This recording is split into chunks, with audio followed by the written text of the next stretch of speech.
চট্টগ্রামে আইনজীবী সাইফুল ইসলাম হত্যাকাণ্ডের প্রতিবাদ জানিয়েছেন আওয়ামী লীগ সভাপতি শেখ হাসিনা। আইনজীবীকে পিটিয়ে হত্যা জঙ্গিবাদী আচরণ বলে মনে করেন সাবেক এই প্রধানমন্ত্রী।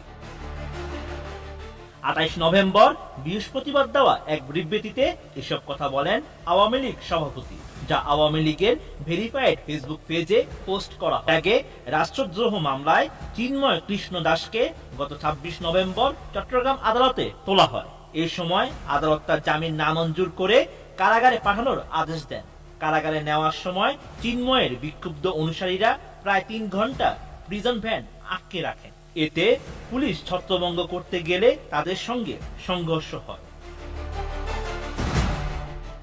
সংঘর্ষ চলাকালে আদালত প্রাঙ্গণে দুর্বৃত্তদের হামলায় নিহত হন রাষ্ট্রপক্ষের আইনজীবী সাইফুল ইসলাম। এই ঘটনা দুদিন পরে প্রতিবাদ জানিয়ে বিবৃতি দেন আওয়ামী লীগ সভাপতি শেখ হাসিনা।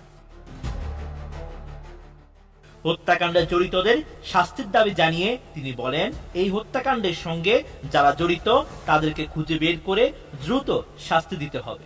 এই ঘটনার মধ্য দিয়ে চরমভাবে মানবাধিকার লঙ্ঘিত হয়েছে। এই কাজ যারা করেছে তারা সন্ত্রাসী এবং জঙ্গি। তারা যেই হোক না কেন শাস্তি পেতেই হবে। অন্তর্বর্তীকালীন সরকারকে ক্ষমতা দখলকারী উল্লেখ করে সাবেক প্রধানমন্ত্রী বলেন, অসাংবিধানিকভাবে ক্ষমতা দখলকারী ইউনূস সরকার যদি এই সন্ত্রাসীদের শাস্তি দিতে ব্যর্থ হয়, তাহলে মানবাধিকার লঙ্ঘনের দায়ে তাকেও শাস্তির মুখোমুখি হতে হবে।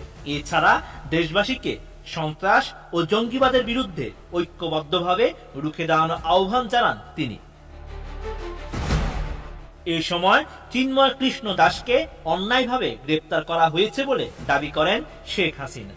বলেন, সনাতন ধর্মাবলম্বী সম্প্রদায়ের শীর্ষ নেতা চিন্ময়কে অবিলম্বে মুক্তি দিতে হবে। সব সম্প্রদায়ের মানুষের ধর্মীয় স্বাধীনতা ও জানমালের নিরাপত্তা নিশ্চিত করতে হবে।